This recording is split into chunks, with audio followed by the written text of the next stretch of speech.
And welcome back to Sports Plus. Sometimes the word legend is overused, thrown around so much it's become a cliche. But tonight we genuinely use the word and not the cliche. We are joined now on Sports Plus by the legendary baseball broadcaster, Harry Caray. Listen, I got to question that. What's legend? What's legendary? That sounds to me like I might be dead. No. I'm still very much alive. Still going strong and a legend in this town and, of course, in Chicago. And I would like to begin at the beginning because you're a St. Louisan. I was born and raised here. And I worked for the Cardinals 25 years. Then I didn't jump. I was pushed. I found myself in Oakland for a year, working for Charlie Finley. That's par for the course, although he was a wonderful man to me. Then I went into Chicago. I worked 11 years with the White Sox. I'm my 12th year with the Cubs. I lived there the last 24 years, and it's always a pleasure to have a reason to come back to St. Louis. Let's talk about the beginning and your Cardinal roots. Do you remember becoming a Cardinal fan, and then when did that lead to broadcasting? Well, I think everybody who was ever born and raised in St. Louis became a Cardinal fan. The Browns were here then, too, and they have that true minority core of 3,500 people every game, you know. But truly it was a St. Louis Cardinal town because for the same reason that Chicago is a Cub town, because all the big names that the youngsters have been associated with all were either Cardinals when I was growing up or Cubs now. In the case of the Cubs, it's because of day baseball. These little kids go to the ballpark, they get out, they're back home by 5:30 or 5:45. You can imagine the excitement, and they talk for an hour or two to their parents. Well, other than going to a game, I doubt many youngsters have much conversation with their parents anymore.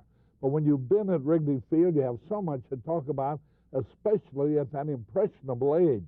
And so then when you grow up and you have children, the same thing happens. Generation after generation after generation. The Cubs have had built in naturally a marketing plan that the other clubs now are spending millions of dollars trying to develop. And all this is because of Mr. Wrigley, who originally owned the ball club. I don't know whether it was luck or whether he being a heavy guy in advertising chewing gum, maybe he was the first guy to really see the light. That if you gave the people something to watch every day, they'd eventually become a true fan. And that's the story we're going to draw. In Chicago, we're going to draw almost 3 million people with a ballpark that only seats 36,000. And that's figured out. And that's with a team that hasn't won a pennant since 1945, which is really saying something about the Chicago fan. Can you imagine that? And that's the first year I started doing the Browns and the Cardinals. In those days, in the two-team cities, you couldn't do the road game of one of the teams. You had to do the home game of the other team. And 1945, it shocks you to figure that not once since then has a traditional team like the Chicago Cubs been in the World Series, let alone lose it, even been in it. Yeah. We won 2 division titles, 84 and 89, but were eliminated in the playoffs. So you would think the law of averages would take care of you, because expansion teams that move from one town to another, have been in World Series. But the Cubs haven't. So you can imagine when the first time comes, and Lord, please let me be around when it happens, what it's going to be. It'll be something that's never been experienced before, because Chicago is a tremendous city, a tremendous sports city. It's a tremendous city for people. People in Chicago go out every night. They spend their money to eat and drink every night. They don't wait just for Friday and Saturday. It's a fun town, a great sports town. As you look past, in the past, would you say Musial was the greatest player you ever saw? Well, you know, I've said this forever. I've said when I first started broadcasting Cardinal games, because not that he was any particularly close pal of mine, but he's a real gentleman, a real leader. He led by example. He wasn't one of these guys that the press always picks out to be a leader of ball club because they yell the loudest. and you can hear him in the stands. That doesn't mean he's a leader. A leader is a guy like Musial that goes up there and shows his teammates what they should do to win the ball game. And he was tremendous. And as a matter of fact, what is it, 25 years since his career is over? He's still as fine a man and as great a civic man for the community as anybody could possibly want. He's just a heck of a guy. And I've seen them all. I've seen Ted Williams, and I've seen Joe DiMaggio, Mickey Mantle, Henry Aaron, Willie Mays, all of them, all fine ball players. But I know you're going to get around to this, and I just want to tell you, I've broadcast a lot of exciting games. I've met all these ball players. I've talked about them. I've known them. I've been friends with them. But my thrill was when I was in Cooperstown, and I stood up there and I realized that I not only was getting an award there, as were some other, but many more prominent people than me, the sudden realization that I was one of three generations all doing Major League Baseball at the same time. My son Skip, who is a great announcer in Atlanta, his son, who's my grandson Chip, who does the Orlando Magic basketball, did the Braves, and now is doing the Seattle Mariners television baseball.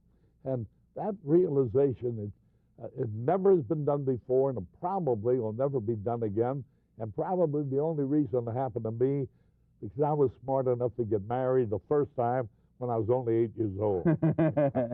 But your enthusiasm about your job not only affected your family and Skip and Chip to get them interested in the business, but also affected so many people, particularly who picked up the Cardinal Broadcasting Network. And a couple of weeks ago, Stan Musial was at the White House talking to Bill Clinton, and the president was talking about the days he used to listen to you. Oh, really? Yeah.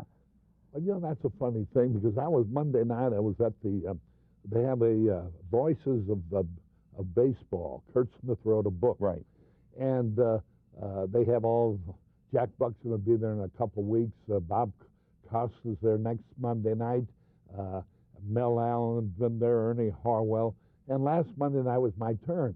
And one of the things that Kurt Smith did, who moderated the program, and they had about 1,000 people, and we all had a wonderful time, but he read the letter from Bill Clinton addressed to me. And he read the letter.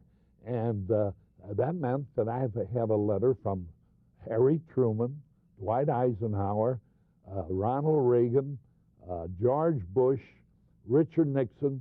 I didn't get one from Jack Kennedy, but I did get one from Bobby Kennedy, who probably would have been president had he not been killed. I want to talk about the near-fatal car accident you had in St. Louis.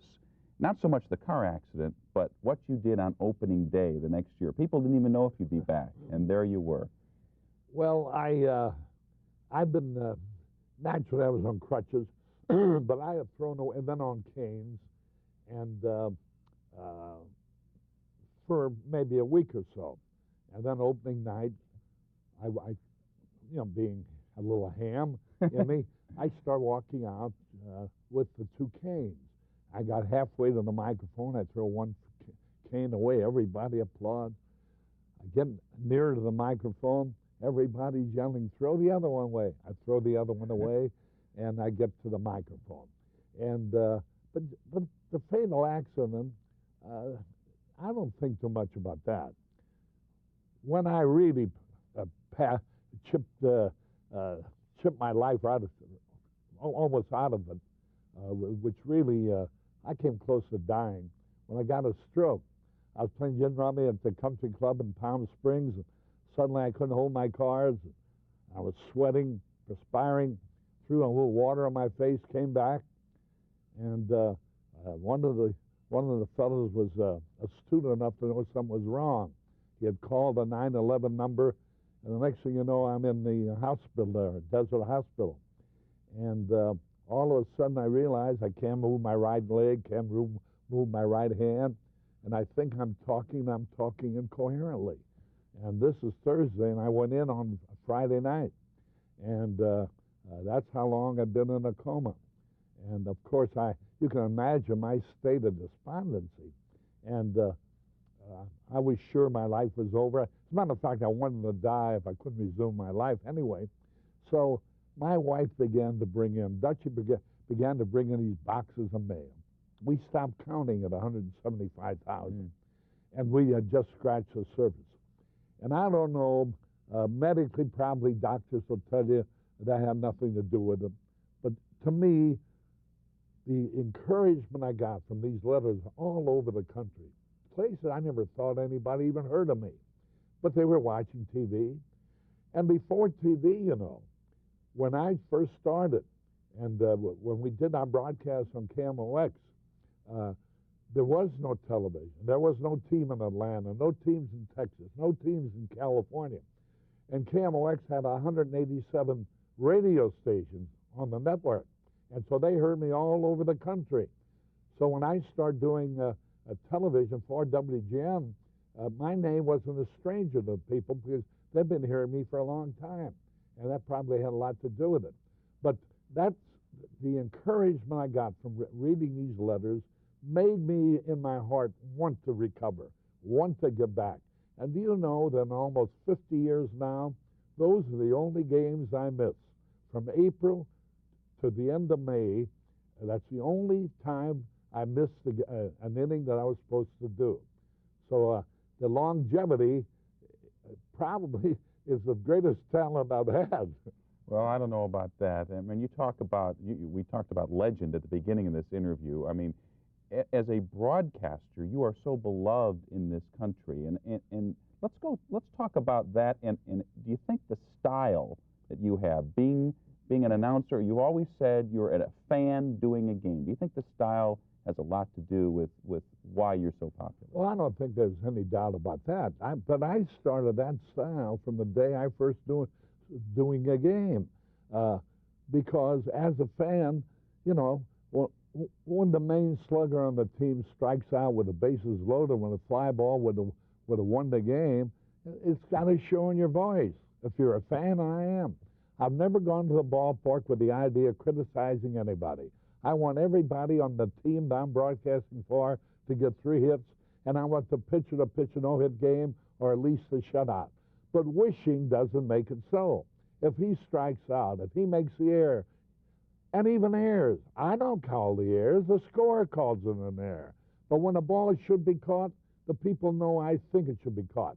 And especially now, in this age of television, how are you going to fool people and tell them what a great star a guy is that just struck out for the 4th time in a row with men on base and you lost by a run? You can't fool people.